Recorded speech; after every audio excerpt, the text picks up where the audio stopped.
What's good, YouTube? United Sanctuary Team Metro here, and I'm gonna be giving you our first deck profile. This being my first ever deck that I started playing with, the Gold Paladin Liberators, and I had built Monarch Sanctuary Alfred when it came out, and I'm here to show you guys what's up.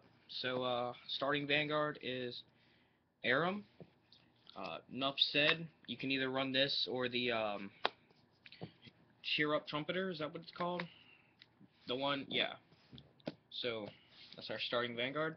Next we run, for grade 3s, we're running 2 copies of Monarch Sanctuary Alfred. His ultimate break is whenever a Blaster Blade Liberator is placed on the rearguard circle, he gains plus 10,000 and 1 critical. This ability is only from the deck, not from the actual rearguard, or not from your hand. And then his limit break is Counterblast 3, Soul Blast 2. Put all your rearguard circles, even if they're locked, onto the top of your deck, and then Superior call the top 5 cards of your deck. And then his last skill, he gains plus 1,000 for each rearguard. So, yeah, he's the main boss monster of the deck itself. Next, we run 3 copies of Solitary Liberator Gancelot. Gancelot really is in my opinion, has been very versatile to be put in a Liberator deck until set 14 came out.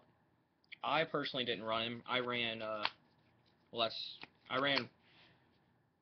Liberator, Alfred, and Garmor. He is basically, he's a break ride. So your Vanguard gets plus 10,000, and you give 5,000 to 3 other rear guards.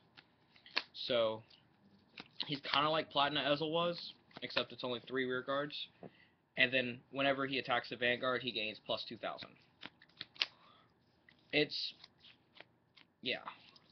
And then you run 3 copies of the Cross Ride, Liberator Bonds Gancelot Zenith. And Zenith is the late game push. He gives Gold Paladins a 4th attack, which is amazing.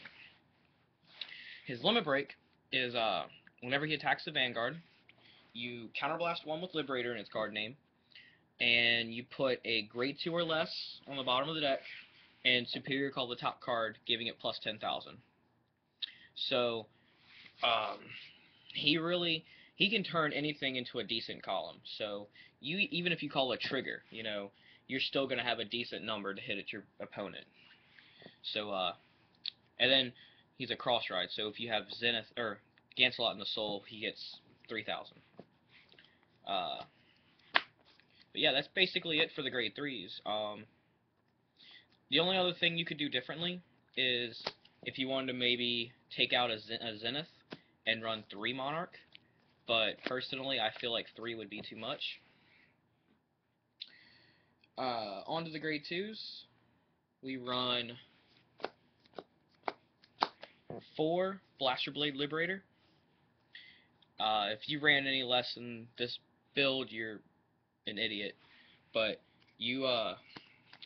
his skill is Counterblast 2 when he's placed on Vanguard or Rearguard Circle, and you have a Liberator Vanguard.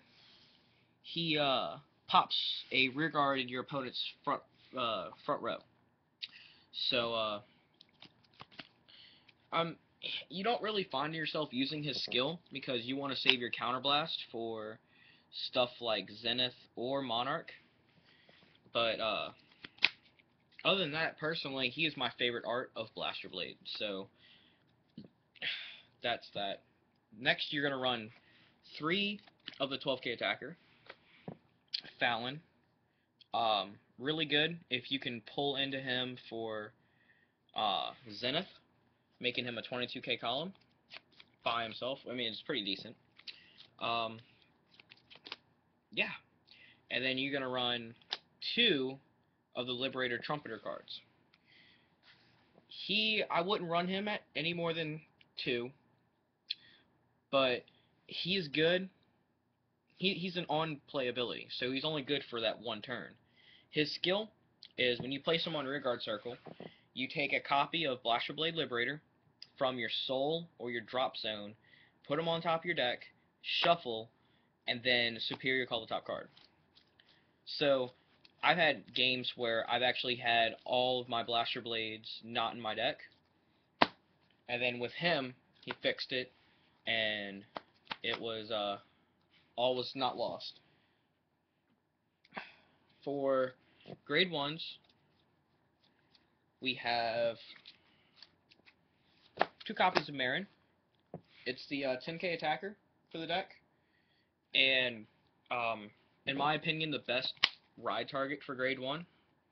It's also good for early game pressure when you want to sit there and just bum rush your opponent. Yeah, I like Marin in this deck. You run 1 copy of Gold Lancer. Gold Lancer is the Break Ride Searcher. What he does is when you place him on the rearguard circle, you reveal a grade 3, you search your deck, add a copy of Gancelot, the Break Ride, add it to your hand, and yeah, discard that grade 3 you revealed, and it's decent. It's a 7k body, so he still works for rearguards, so he's not completely dead. You only run 1 of them because you do run 3 copies of Gancelot, so it's not like he's very hard to come across. Next, you run 4 copies of Balam. It is the equivalent, it's the Liberator's equivalent to Dorint from Shadow Paladin Revengers, except whenever Blaster Blade Liberator is called to the field, not in front of this card, you unflip 1 damage. So, if you have like 2 of these on the field, and then you call 1 Blaster Blade, both of their effects go off, so you're unflipping 2 damage, and vice versa. So if you call 2 Blaster Blades and you have the 1, you get it off, yeah. Next, this is where a lot of people are probably going to disagree with my deck. I run 2 copies of Bruno. Most people would say he's a staple at 4. I would, honestly, if I had a 3rd one, I would run him. But so far, I only have 2. It works at 2. Every game that I've played with this deck, I've at least gotten him off once. For those of you who don't know what he does, his skill reads, whenever a Gold Paladin is placed on the rearguard circle from the deck, he gains plus 3,000. So, what does that do for your Monarch Alfred, who basically replenishes your field? It gives him plus 12,000, which makes him a, what is that, 19k column? Or 19k booster? That's pretty good. And if I had a 3rd one, I would replace him. I would replace this with him. It's Future Liberator Lou. He does what he's supposed to do. He is a 10k booster when you have 3 or more rearguards with Liberator in its card name.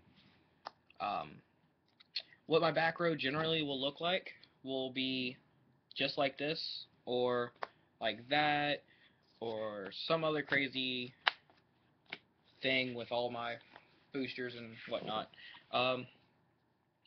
Next, you run 4 copies of Liberator Mark.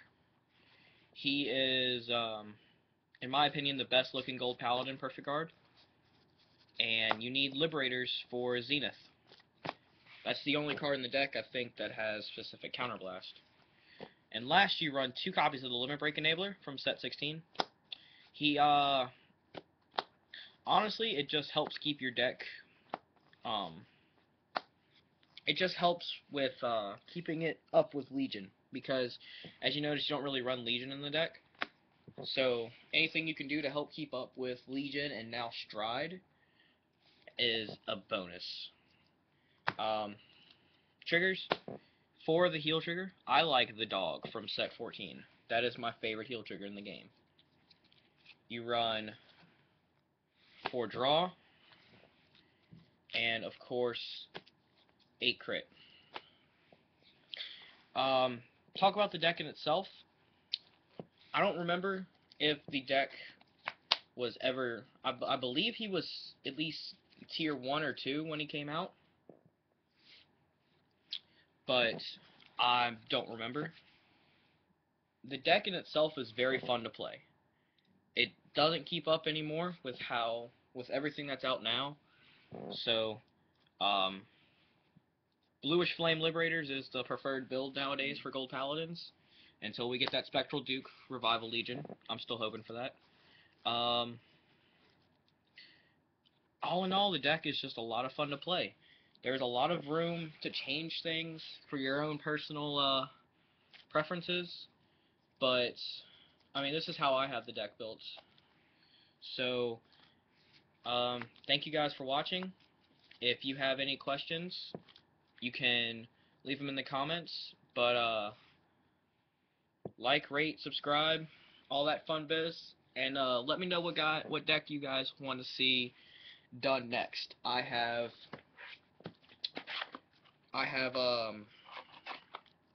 Gear Chronicle that's almost complete. I've got a Thingsaver Majesty Lord build that's gonna be up and playing soon, and I have a Spectral Duke deck that is complete. So just let me know what you guys want. Anyway, this has been Team Metro, and I will see you guys next time. Bye.